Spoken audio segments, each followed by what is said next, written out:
Movie की शुरुआत में हमें लीड कैरेक्टर मैलेरी और उसके 2 बच्चों को दिखाया जाता है। इन्होंने अपने घर को चारों तरफ से ढक कर रखा था, जैसे खिड़की, दरवाजे, रोशनी आने वाली हर जगह। ऐसा इन्होंने क्यों किया, आगे हमें पता चलेगा। यहाँ मैलेरी अपने बच्चों से कह रही होती है, अब मैं तुम्हारी आंखों में पट्टी बांधने जा रही हूँ। उसके बाद हम लोग बोट पर जाएंगे। चाहे कुछ भी हो जाए, तुम अपनी आंखों से इस पट्टी को नहीं हटाओगे। अगर तुमने ऐसा किया तो तुम मारी जाओगे। उसके बाद मैलेरी भी अपनी आंखों पर पट्टी बांध लेती है और एक बॉक्स पर छोटे छोटे चिड़िया को अपने पास रख लेती है। चिड़िया को उन्होंने इसीलिए अपने पास रखा था क्योंकि जिस चीज से वो लोग डर रहे हैं वो चीज पास आने से चिड़िया को सबसे पहले पता चल जाता था। वो चीज पास आते ही चिड़िया फड़फड़ाने और चहचहाने लगते थे। और अब ये तीनों अपनी आंखों पर पट्टी बांधकर घर के पास में जो नदी है वहाँ पर इन लोगों ने एक बोट रखा है। वहाँ पर ये तीनों सवार हो जाते हैं और मैलेरी नदी के बहाव के मुताबिक बोट को चलाने लगती है। कहानी यहाँ से फ्लैशबैक यानी कि 5 साल पीछे जाती है। यहाँ हम मैलेरी को अपने घर पर पेंट करते हुए देखते हैं, यानी कि मैलेरी एक पेंटर है। यहाँ पर हम देखते हैं कि मैलेरी प्रेग्नेंट है और कुछ ही दिनों में उसका बेबी होने वाला है। एक दिन मैलेरी पेंट कर रही होती है, तभी उसकी बहन उसे आकर कहती है कि दुनिया में अफड़ी तफड़ी मची हुई है।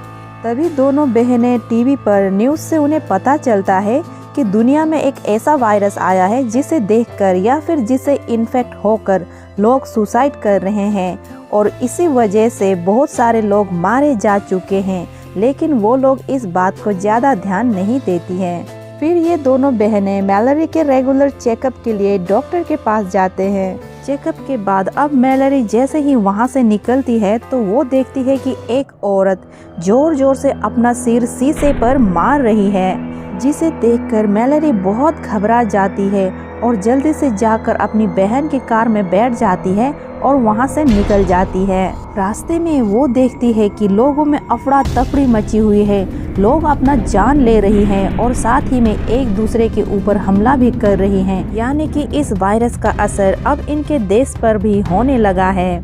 अब मैलेरी और उसकी बहन घर जा रही होती है, तभी मैलेरी की बहन भी उस वायरस से इन्फेक्ट हो जाती है।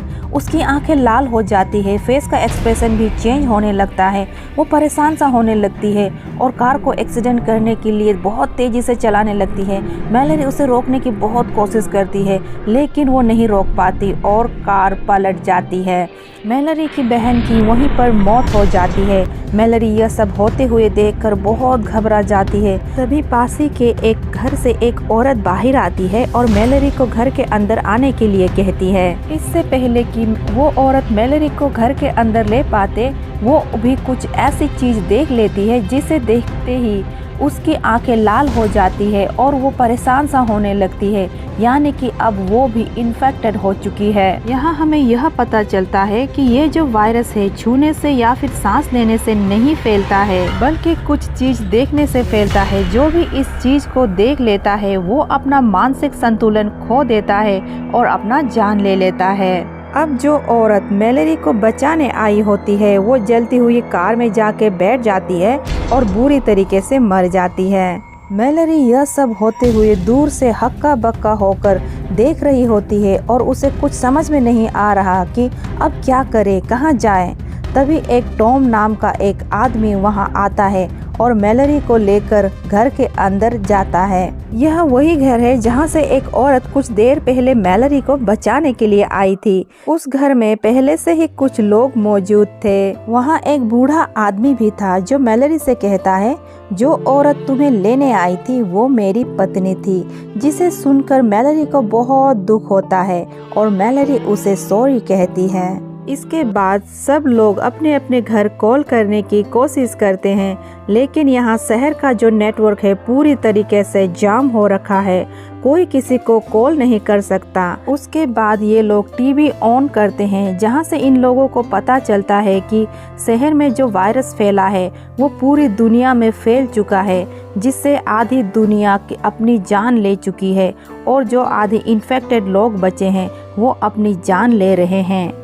टॉम सबको बताता है कि मैं एक कंस्ट्रक्शन साइट में काम कर रहा था, तभी वहाँ के एक एम्प्लॉय ने ऐसा कुछ देख लिया जिसके बाद उसके मानसिक संतुलन बिगड़ गया। उसने अपनी साथी की जान ले ली। फिर यह वायरस धीरे धीरे करके पूरे शहर में फैल गया। अब इन्हें समझ में आ जाता है कि वायरस देखने मात्र से फैलता है, इसीलिए यह लोग घर का हर खिड़की दरवाजा बंद कर देते हैं। इस तरह से इन लोग कुछ दिन इस घर में रहने के बाद इन लोगों की फूड सप्लाई खत्म होने लगती है और अब इन लोगों को जिंदा रहना है तो कुछ ना कुछ करना होगा, इन्हें बाहर जाना होगा। इस घर का जो ओनर है वो सबको कहता है कि बाहर सीसीटीवी कैमरास लगे हुए हैं, हम बाहर देख सकते हैं। लेकिन किसी को यह नहीं पता कि स्क्रीन में देखने से यह वायरस फैलता है कि नहीं। इसीलिए ओनर कहता है कि तुम मुझे बांधकर एक चेयर पर बैठा दो और मैं बाहर स्क्रीन पर देखूंगा। अगर मैं इन्फेक्टेड हुआ तो भी बंधे होने के कारण मैं किसी को नुकसान नहीं पहुंचा पाऊंगा। और सब लोग मिलकर ऐसा ही करते हैं। ओनर को चेयर पर बांधकर बैठा दिया जाता है और वो लगातार सीसीटीवी के फुटेज पर देखते रहता है और धीरे धीरे उसके फेस का एक्सप्रेशन चेंज होने लगता है, वो भी इन्फेक्टेड हो जाता है। फिर वो जोर से जमीन पर चेयर के साथ नीचे गिर जाता है और सिर फटने के कारण उसका भी मौत हो जाता है, यानी कि अब उसने भी सुसाइड कर लिया था। यहाँ पर अब इन लोगों को यह पता चलता है कि स्क्रीन पर देखने से भी यह वायरस लोगों को इन्फेक्टेड करता है। तो इस घर पर जितने भी स्क्रीन है यह सब लोग उसे तोड़ देते हैं और अब सबको समझ में आ गया है कि इस वायरस को आप स्क्रीन पर देखो या आमने सामने, यह वायरस आपको इन्फेक्टेड जरूर करेगा। अब इनके दरवाजे पर एक प्रेग्नेंट लड़की आती है और यह भी अभी तक वायरस से पूरी तरह से सुरक्षित है। यह लोग उसे भी अंदर बुला लेते हैं। अब इन लोगों के पास फूड सप्लाई बिल्कुल ख़त्म हो चुका है और अब इन लोगों को ग्रोसरी स्टोर तक जाना जरूरी हो गया है। ये लोग नीचे जाकर एक कार पर बैठ जाते हैं और कार के सभी शीशों को ब्लैक पेंट कर देते हैं ताकि बाहर की कोई भी चीज़ इन्हें दिखे नहीं। अब ये लोग कार को धीरे धीरे जीपीएस के मदद से चलाने लगता है। सड़क सुनसान होता है। इन लोगों को कहीं बार वायरस का एहसास होता है और अब ये लोग ग्रोसरी स्टोर तक पहुंच जाते हैं जहां खाने की बहुत सारी सप्लाईज होते हैं। ये लोग खाने की सप्लाईज को इकट्ठे करना शुरू कर देते हैं, पर तभी एक आदमी स्टोर के अंदर आने की कोशिश करता है। उन्हें अंदर नहीं आने देने के लिए इन्हीं में से एक आदमी उस पर हमला कर देता है, पर उसका भी मृत्यु हो जाती है। अब यह लोग फूड सप्लाई के साथ घर वापस आ जाते हैं और पहले की तरह रहने लगते हैं। यहीं मैलरी और टॉम अब एक दूसरे के काफी करीब आ चुके हैं और एक आदमी दरवाजे पर जोर जोर से नॉक करने लगता है। वो घर में अंदर आने देने के लिए मदद मांगता है। जो दूसरी लड़की जो प्रेग्नेंट है वो दरवाजे खोल देती है। इससे घर के बाकी लोग गुस्सा हो जाते हैं क्योंकि इन लोगों के पास खाना काफ़ी लिमिटेड है। वो आदमी बताता है कि वो लोग अपने दोस्तों के साथ एक घर में छुपा हुआ था, पर तभी वहाँ पर कुछ पागल लोग आ गए और उन सब ने मेरे दोस्तों की आंखों की पट्टियाँ खोल दिया, जिससे वो लोग इन्फेक्टेड हो गए और उन्होंने अपनी जान ले ली और मैं किसी तरह से अपनी जान बचाकर यहाँ तक पहुँचा हूँ। वो जो पागल लोग हैं उनका दिमागी संतुलन ठीक नहीं था, इसीलिए ये वायरस उनका कुछ नहीं बिगाड़ सकता। वो जहाँ चाहे वहाँ घूम सकते हैं, वायरस उसका कुछ नहीं बिगाड़ सकता। अब यहाँ पर मैलरी एक बेबी बॉय को जन्म देती है और साथ ही जो दूसरी लड़की प्रेग्नेंट होती है वो एक बेबी गर्ल को जन्म देती है, यानी कि अब इन लोगों के घर में 2 बच्चों ने जन्म लिया है। अब यहाँ पर जो आदमी आया होता है वो बहुत अजीब व गरीब हरकतें करने लगता है। उसके सामने अजीब अजीब स्केचेस पड़े हुए थे। अब यहाँ पर हमें यह पता चलता है कि इसने सबको झूठ बोला था। दरअसल इसका भी दिमागी हालत ठीक नहीं है। यह भी उन पागलों में से एक है जो कि वायरस से इम्यून है। यह एक साइको होता है और विंडो पर जितने भी कवर लगे होते हैं यह उन्हें निकालना शुरू कर देता है, जिससे वो दूसरी लड़की जिसने अभी अभी एक बेबी गर्ल को जन्म दिया है वो बाहर देख लेती है, जिससे वो इन्फेक्टेड हो जाती है और खिड़की से कूदकर अपना जान दे देती है। साथ ही वो साइको आदमी घर की एक बूढ़ी औरत को भी खिड़की के पास ले जाकर जबरदस्ती उसकी आंखें खोल देता है और जैसे ही वो बूढ़ी औरत बाहर देखती है वो भी इन्फेक्टेड हो जाती है और वो भी अपना जान ले लेती है। इससे पहले कि वो बाकी लोगों को मारता, वहाँ पर टॉम आ जाता है और उसे गोली मार देता है। और अब यहाँ पर मैलरी, टॉम और 2 बच्चे बचे हैं। और अब हम देखते हैं कि मैलरी और टॉम इन 2 छोटे बच्चों को बिल्कुल माँ बाप की तरह पालते हैं। धीरे धीरे ये लोग इसी घर पर रहते हैं और इसी तरह से 5 साल बीत जाते हैं। ये सब के सब यहाँ पर जीना सीख गए हैं। मैलरी जब भी बाहर निकलती है तो वो उनकी आंखों पर और अपनी आंखों पर पट्टी बांध लेती है। साथ ही साथ मैलरी बच्चे को भी ट्रेनिंग भी देती है कि कैसे एक दूसरे के करीब रहना है, किस तरह से सरवाइव करना है। एक दिन टॉम को रेडियो पर एक आदमी का मैसेज आता है जो बताता है कि हम एक सुरक्षित जगह पर हैं।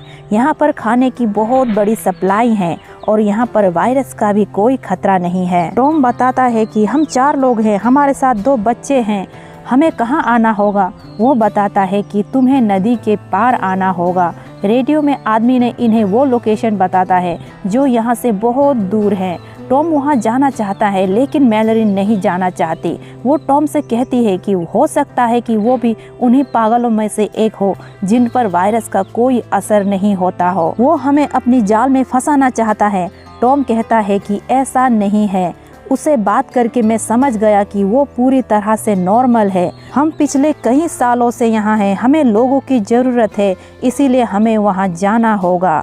मैलरी उसकी बात मान जाती है और अगली सुबह ये चारों के चार अपनी आंखों पर पट्टी बांधकर घर से बाहर निकलते हैं। लेकिन तभी यहाँ पर कुछ पागल आ जाते हैं जिनके ऊपर वायरस का कोई असर नहीं होता। टॉम मैलरी से कहता है कि तुम बच्चों को लेकर यहाँ से निकल जाओ, मैं इनको रोकता हूँ। अगर मैं कुछ देर तक नहीं आया तो मेरे लिए इंतजार मत करना, तुम बच्चों को लेकर उस जगह पर चली जाना। टॉम यहाँ पागल लोगों से लड़ने लगता है। वो गोलियां चलाना शुरू करता है। वो 2 लोगों को मार भी देता है, लेकिन वो समझ जाता है कि इसे रोकने के लिए आंखों की पट्टी खोलनी होगी।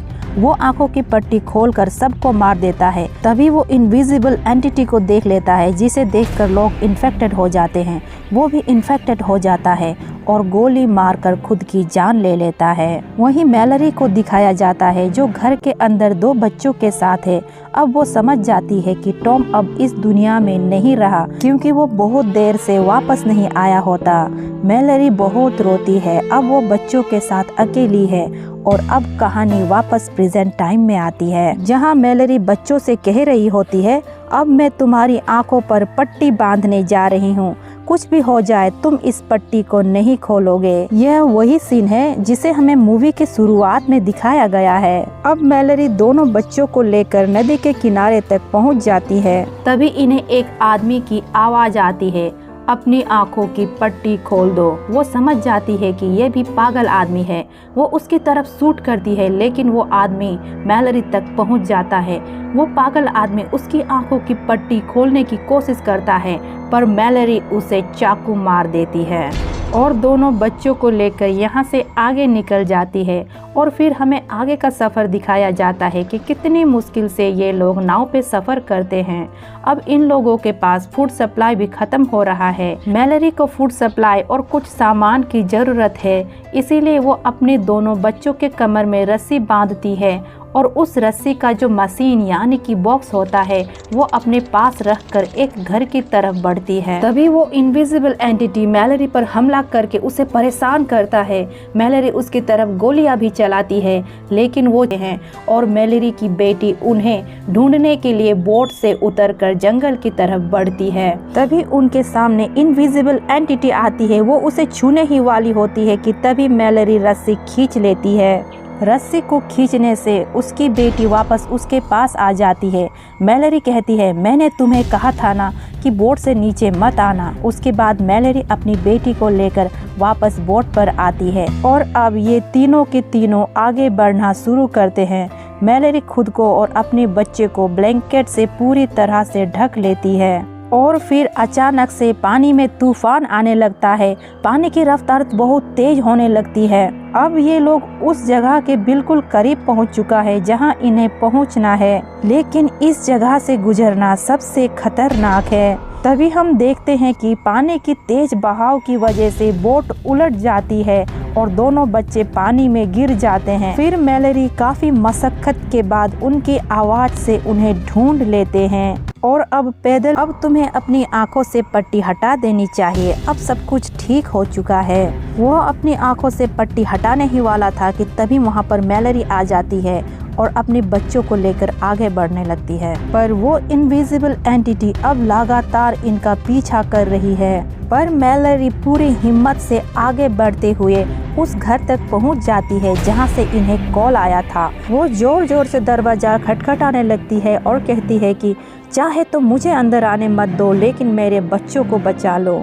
तभी दरवाजा खोला जाता है। अंदर बहुत सारे लोग होते हैं और यह सब लोग नॉर्मल होते हैं। तभी मैलेरी को पता चलता है कि ये एक ब्लाइंड स्कूल है, यहाँ कोई देख नहीं सकता, इसीलिए यहाँ पर जितने भी लोग हैं वो सब पूरी तरीके से सुरक्षित है। मैलेरी, जिसने अभी तक बच्चों का नाम नहीं रखा था क्योंकि उसे पता नहीं था कि कौन कब तक जिंदा है, और किसी के नाम रखने की वजह से वो उसे जिंदगी भर याद करके रोना नहीं चाहती थी। पर अब उसे पता है कि उसके बच्चे सुरक्षित है, इसीलिए वो लड़के का नाम टॉम के ऊपर टॉम रखती है और अपनी बेटी का नाम ओलंबिया रखती है। नाम पाकर दोनों बच्चे खुश हो जाते हैं और पहली बार वो अपने बच्चों को बताती है कि मैं तुम्हारी मॉम हूँ। फ्रेंड्स, मुझे सपोर्ट करने के लिए मेरे चैनल को लाइक, शेयर और सब्सक्राइब कर दे। और कहानी यहीं पर खत्म हो जाती है। तो मिलते हैं नेक्स्ट वीडियो में, तब तक के लिए